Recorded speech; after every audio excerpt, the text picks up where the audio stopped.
When my wife told me, "I'm moving back in with my ex-wife to take care of her, you'll understand one day," I smiled and said, "Of course." I even packed her bags and drove him there. What I quietly slipped into his mailbox had him back home, empty-handed, in less than 48 hours. "I'm moving back in with my ex-husband to take care of him. You'll understand one day." My wife Sarah said it over breakfast on Saturday morning, April 13th, 2024, while I was eating scrambled eggs at our kitchen table in the house we'd bought together 3 years ago in Naperville, Illinois. She said it the way someone announces they're running to Target for paper towels, casual, matter-of-fact, like she was discussing the weather instead of dismantling our marriage. "He's sick. Stage 3 cancer, pancreatic. He needs me." I set down my coffee mug slowly, carefully, the ceramic making a soft sound against the wooden table. "Okay," Sarah blinked, her fork pausing halfway to her mouth. "Okay, if that's what you need to do." I took another bite of eggs. They tasted like nothing. She looked relieved, almost guilty. "I knew you'd understand. You're always so understanding. That's one of the things I love about you." Her ex-husband, Mark Daniels.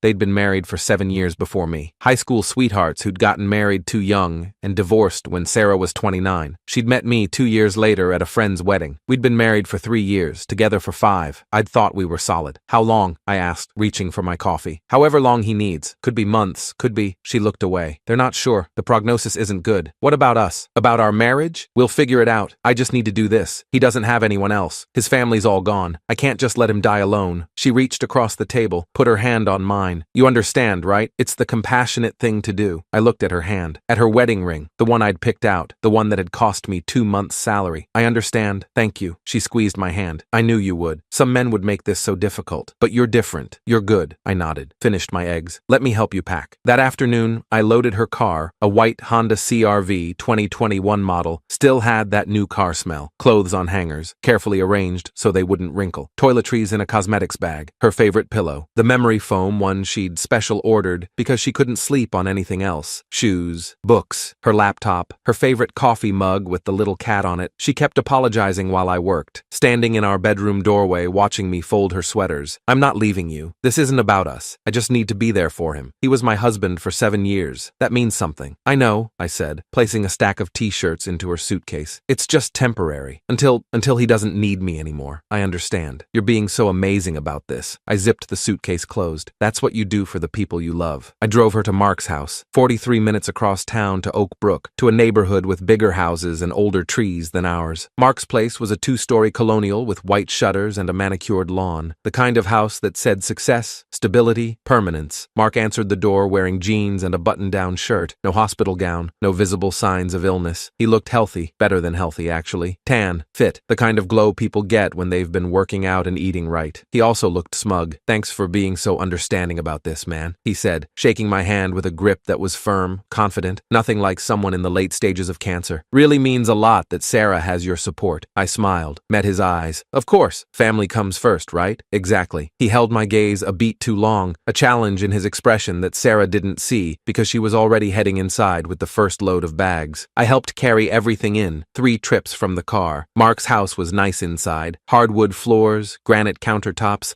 photos on the walls of him and Sarah from their marriage, vacations, holidays, their wedding day. He hadn't taken any of them down. The guest room was at the end of the upstairs hallway. I set Sarah's suitcase inside and noticed immediately dust on the furniture, thick layer on the dresser, the nightstand, the lamp. The bed was made, but the comforter looked undisturbed, like no one had slept in it for months. Sarah would be sleeping in Mark's room. I knew it. She knew it. Mark definitely knew it. "Call me if you need anything," I said at the front door. Sarah standing between me and Mark, her hand on the doorframe like she was already part of this house, this life without me. She hugged me, tears in her eyes. "I love you so much. Thank you for understanding." "I know." I kissed her forehead. "Take care." On my way out, walking to my car parked at the curb, I stopped at the mailbox, casual, like I was checking if it was empty. Slipped in an envelope, plain white, no return address, Mark's name printed on the front in generic Times New Roman font. Then I drove home. 46 hours later, Monday afternoon at 3:17 p.m., Sarah called. I was at work, sitting in my office at the consulting firm where I'd been employed for 6 years, reviewing a client proposal that needed to be finished by end of day. "We need to talk. I'm coming home. Right now." She arrived an hour later. I heard her car in the driveway, heard the front door slam hard enough to rattle the frame. She threw her bags down in the entryway, the same bags I'd carefully packed 2 days ago, and stormed into the living room where I was sitting on the couch with my laptop. "Did you know?" Her face was red, blotchy from crying, eyes puffy, makeup smeared. I looked up from my screen. "Know what? That Mark isn't sick, that this whole thing was a lie, that he's completely healthy." guilty, was it? I turned back to my laptop, clicked to the next slide in the presentation. He admitted it. She was pacing now, hands gesturing wildly. He admitted everything. He wanted me back. Thought if I came over to take care of him, we'd reconnect. That I'd remember what we had. That I'd realize I married the wrong person. I closed my laptop, set it aside. That's unfortunate. Unfortunate? That's all you have to say? She stopped pacing, stared at me. He lied about having cancer. He manipulated me into moving back into his house. How'd you find out? She threw her hands up. Someone sent his medical records to the house. To Mark's house. Real ones. From his checkup 2 weeks ago. Complete physical. Blood work. Scans. Everything. He's completely healthy. Not even a cold. The envelope was in the mailbox this morning. Mark opened it while I was making coffee and his face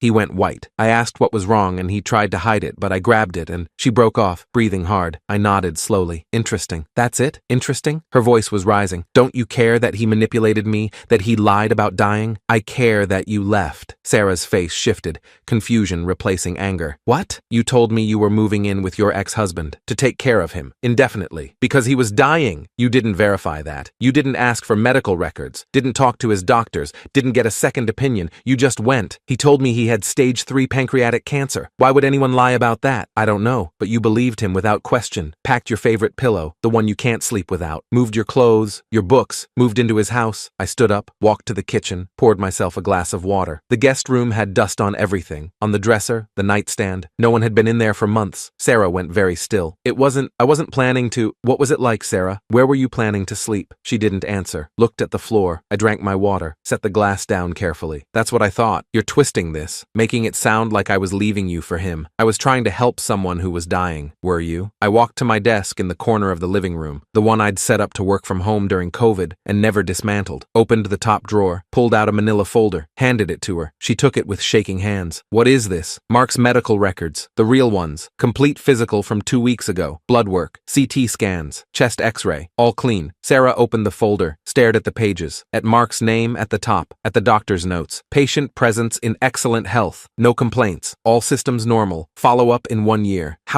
When did you? I'm friends with someone who works at Mark's doctor's office. Emily Chen. We went to college together. Called in a favor. When? Saturday. About 3 hours after you told me you were leaving. Her hands were shaking so badly the papers rustled. You knew he was lying? I suspected. Confirmed it within 3 hours of you telling me. Called Emily. She pulled his records. Sent me copies that same day. And you didn't tell me? Her voice went high, incredulous. You knew it was a lie and you didn't say anything? No. Why not? Why would you let me? Because I wanted to see what you'd choose. The room went very quiet. Outside, a car drove by. A dog barked. Normal sounds from a normal day. I chose to help someone who was dying. You chose to move in with your ex-husband without asking a single question, without verification, without even thinking about what that meant for our marriage. I sat back down on the couch. You chose to pack your favorite pillow and move into his bedroom. The guest room hadn't been used in months. Dust everywhere. You were planning to sleep in his bed. That's not fair. What's not fair? I said, my voice still calm, still level, is that when you thought someone needed you more than I did, you didn't hesitate, didn't ask questions, didn't involve me in the decision, just packed your bags and left. I made a mistake. She was crying now, tears streaming down her face. I see that. I'm sorry, but I came back. You came back because you found out he lied. If he'd been smarter about it, if he hadn't left his mailbox accessible, you'd still be there. She went very still. Wait, his mailbox, the envelope. She looked at me, eyes widening. That was you. Who else would it be?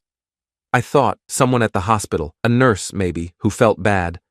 Nobody at the hospital cares about Mark's love life, but I cared about mine.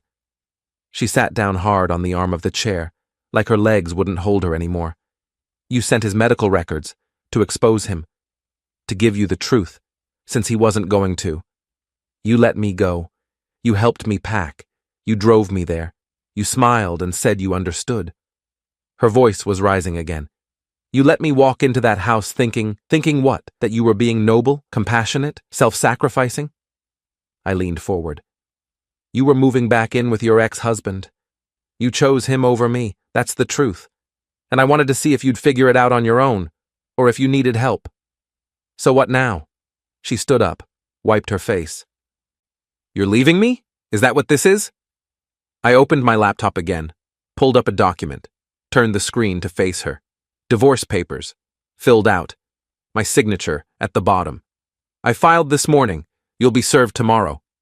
Her face drained of color. You're serious? Completely. Because of 2 days? Because I made one mistake? Because when you thought someone needed you more than I did, you didn't hesitate. You didn't question it. You just left. I closed the laptop.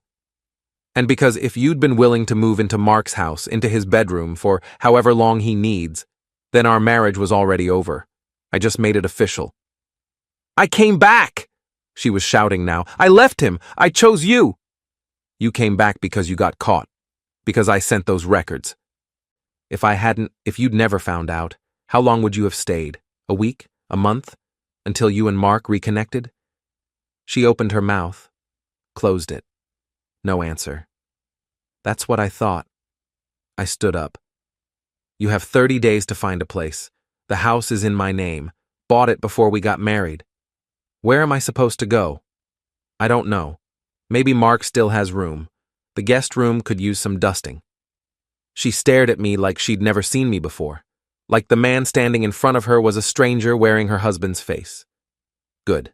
I'd spent 3 years being understanding, being patient, being the nice guy who never complained when she worked late, when she canceled plans, when she kept photos of her ex-husband on her phone for the memories, being the guy who packed her bags and drove her to another man's house with a smile because that's what good husbands do. They understand. But understanding has limits, and mine had just run out. Sarah grabbed her bags, didn't say another word, walked out the front door and got in her car and drove away, and I stood at the window watching her taillights disappear down the street. My phone buzzed. A text from Emily Chen. Did it work?